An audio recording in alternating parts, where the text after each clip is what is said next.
me for the Pledge of Allegiance?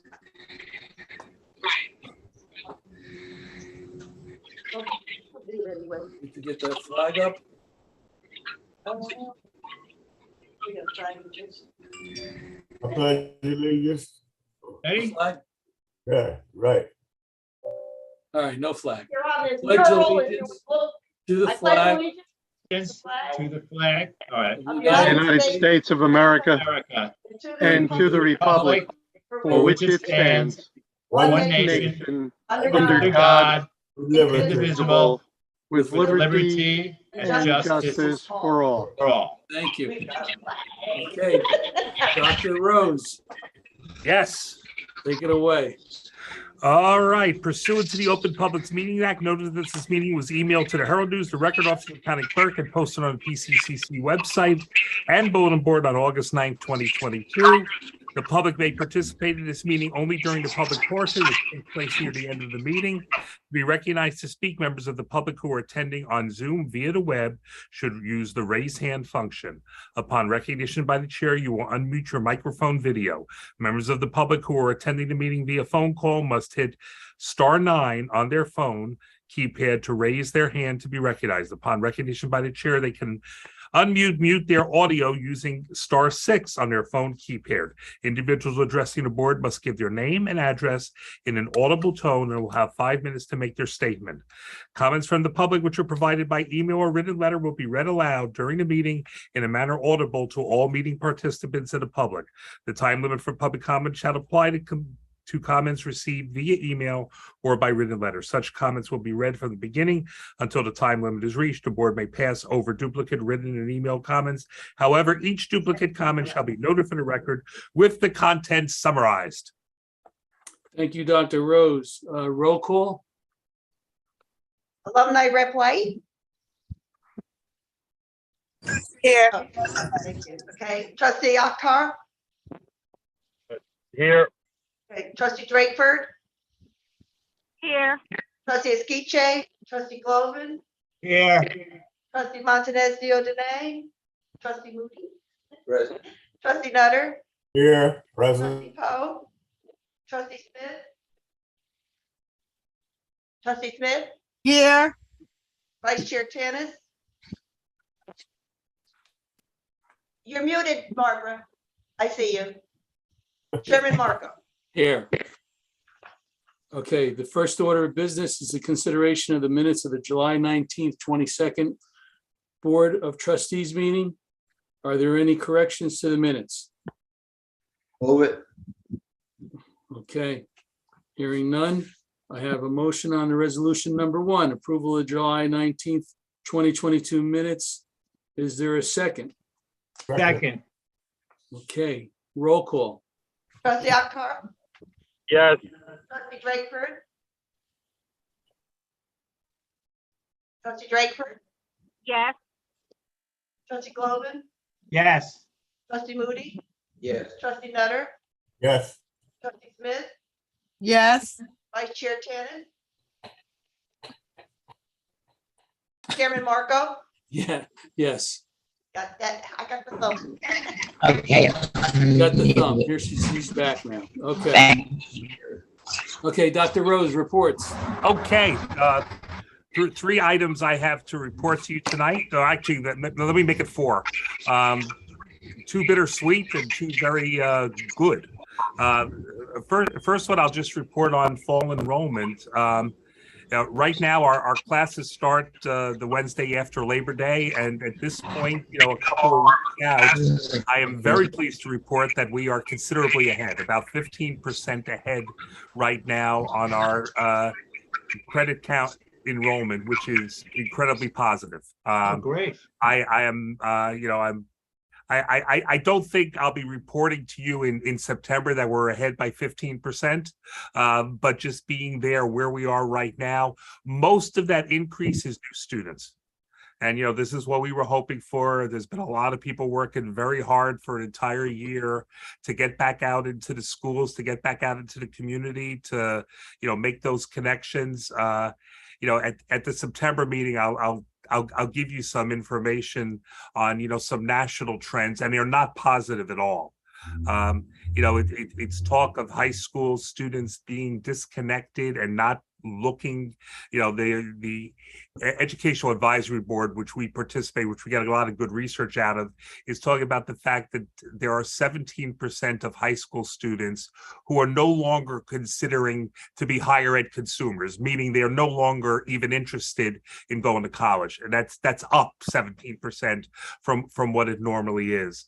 So the fact that we're running ahead right now is really positive. So I hope to bring you some really good news in September.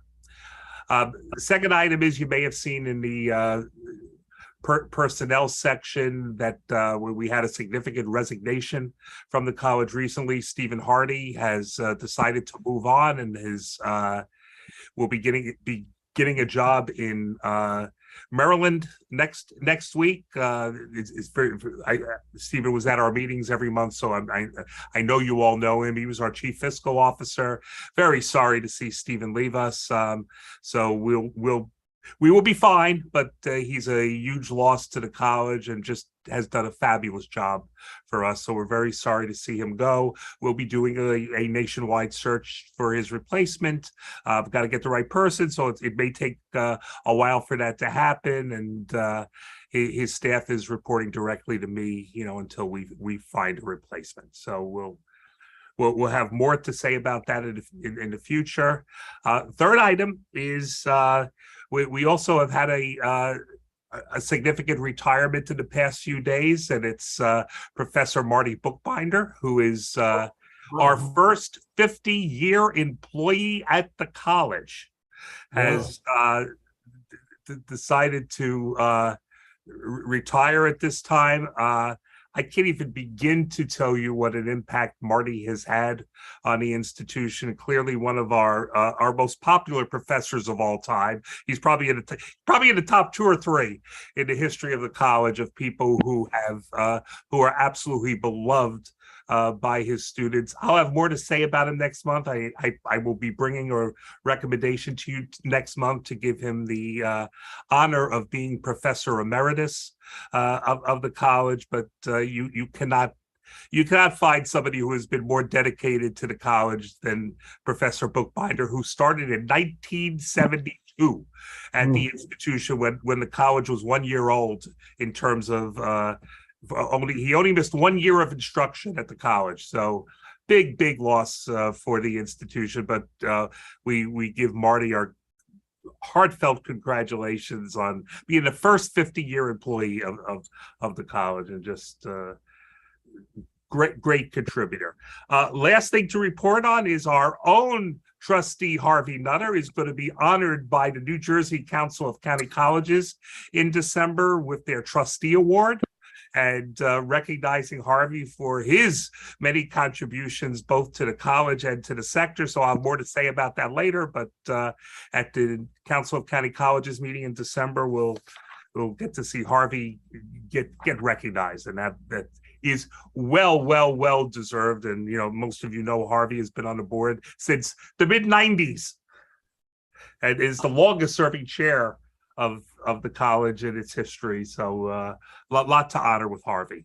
So those are my items, and happy to answer any questions about them. Thank you. Congratulations, Harvey. Thank you. Yeah. Okay. Okay, there's no need. Let's see, information items for discussion.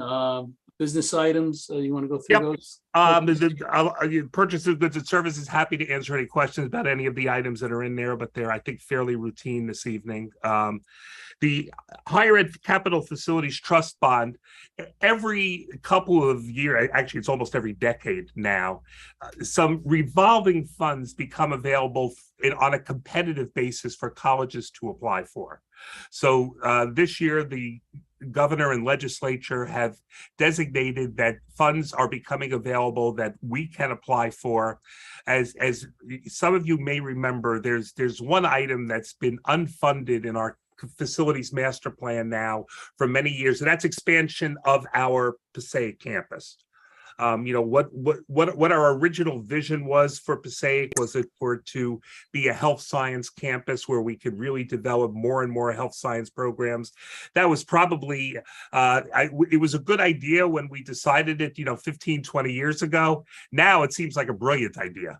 The health science programs are programs which are in some of the highest demand. There are more jobs being available. We are being encouraged to start more health science programs, but health science programs need a lot of space. They're not programs you typically just teach in a classroom. There's a lot of hands-on. So we have a resolution here tonight for you to approve, which will allow us to apply for these funds. Now, a lot of colleges are going to be applying for these funds. Absolutely nothing is certain that we will be awarded them. As a matter of fact, I think the odds are, probably slightly against us. But with our Todd Sauber writing the proposal, you just never know, because we've won a lot of very competitive grants before, so it's certainly worth a try. And the first step here is for you to pass the resolution, which is in the board, which allows us to go forward and put in for this. What it would probably end up being a 15 to 20,000 square foot building, and what we were doing is building it on top of one of our parking lots. As of today, the plans show we would only lose 3 parking spaces if we were to do this. So we're excited about this opportunity, and hopefully it's due in very early September, and we'll try to win this award. All right. Super. Okay. That's what I got. That's all you got. Okay, Dr. Rose. There's no need to go into executive session. There's not. So Wait a second, before we go on with that, and I'm just wanted to ask, Michael, do you have any, and I don't want to go into this now, do you have any update, any more information about the item we discussed last month, closed session? It's wrapping up. Notices went out to affected or possibly affected students and all employees over the past 20 years. We're close to finishing up. From the tech side, I think we're in good shape. Legally, spoke with our attorneys, our outside counsel today. All the notifications went out to state authorities. Minimal feedback on that. So we're in pretty good shape. Okay, that's what I wanted to know. Thank you. Thank you, Mr. Chairman. no problem. Okay, may I have a motion to adopt resolution number 3, the consent resolution items as set forth in the memoranda dated August 16th, 2022. So moved. Purchase of goods and services, the higher education capital facilities bond funding that Dr. Rose just explained, and personnel actions. So moved. Okay, so moved by Harvey, second. Second, Second by Trustee Glovin, or Trustee Akhter. Roll call. Trustee Akhter, Yes. Trustee Drakeford, Yes. Trustee Akhter. You're on mute, Yolanda. Unmute yourself. Say yes? Yes. Yes. Trustee Glovin? yes. Yes. Trustee Nutter? Yes. Trustee Smith? Yes. Vice Chair Tanis? Vice Chair Tanis? Yes. She's frozen, I think. Chairman Marco? Yes. Thank Okay. Are there any remarks from the public? Yes. I see Merle Siegel. Yes. Maybe. Yes. I got you. Vice Chair. Okay. So I would just like to say that, first of all, I've stepped down from the presidency of the faculty. Am I making all that? No, you're not. Now, if everybody could just mute themselves. Yeah, if everybody could mute. I've stepped down from the presidency of the Faculty Association on June 30th after having served for 20 years. And so I would just like to thank the board for all the cooperation and goodwill that you've expressed towards the faculty over the years. And it's been a pleasure working with you. I'd like to thank Dr. Rose and Dr. Knievy for creating such a collegial atmosphere in the college and a collaborative effort that we've had over the years. I'll tell you a little story about Dr. Rose, for instance. I was in a meeting with other presidents of faculty associations from around the college, and we were going around talking about how do we get ready for negotiations. And several of the colleges, the presidents were speaking, they were talking about, well, they're getting their lawyers ready and they're getting their signs ready and they're getting their, movement to demonstrate ready, all this kind of, consternation and uprising and everything. And I said, well, I'm getting ready, I'm going to bring a few faculty, I'm going to sit down with Dr. Rose, the president of our college, and we'll meet a few times, we'll reach an agreement. And everybody's mouth fell open. And I think that epitomizes really the atmosphere at the college, starting with Dr. Rose, with Dr. Knievy, and how we've worked over the years. It's really been a pleasure. I think it doesn't really feel like 20 years because of that. And I really want to thank them for their efforts on behalf of the faculty and working with the faculty. And Dr. Fred Safarek is taking over the position. I know he will do a wonderful job. I don't know if he'll come to the board meetings. I don't know how he feels about that. But anyway, he'll be your liaison with the faculty from here going forward. And I thank you very much. And let me thank Merrill. The pleasure's been all ours. I mean, she has done such a wonderful job representing the faculty, and it's been, it's a two-way street. It doesn't work only because we're doing a good job. It works because she has always been reasonable and working with us and trying to work things out, and we're all here for the same purpose, and that's what it's about. And and Merrill's not going anywhere, so it's okay. It's okay. So she'll still be here to give us all guidance going forward, so it'll be fine. Thank you. That's great. Great job. Any other comments from the public? Brad, we got anybody from the public on or at all? No. Okay. Any remarks from the trustees? Okay. Hearing none, may I have a motion to adjourn the meeting? Everybody's muted yet. Move it. Okay. Second was Moody. Roll. Trustee Akhter? Yes. Trustee Drakeford? Trustee Drakeford? You're Yes. muted. Trustee Akhter? Yes. Trustee Glovin? Trustee Glovin? You're muted. You're muted. Yes. Trustee Moody? Yes. Trustee Nutter? Yes. Trustee Poe? I think she's at the Mets game. Yes, and I have Trustee Denae with me. Yes. We get 2 for 1. Trustee Smith? Yes. Vice Chair Tanis? Yes. And Chairman Markham? Yes. Okay. Thank you, everybody. Enjoy the rest of your summer, all. Yep. Hope to Yep. see everybody Thank next you. month. See you Live next and in month in person. person. No Bye. problem.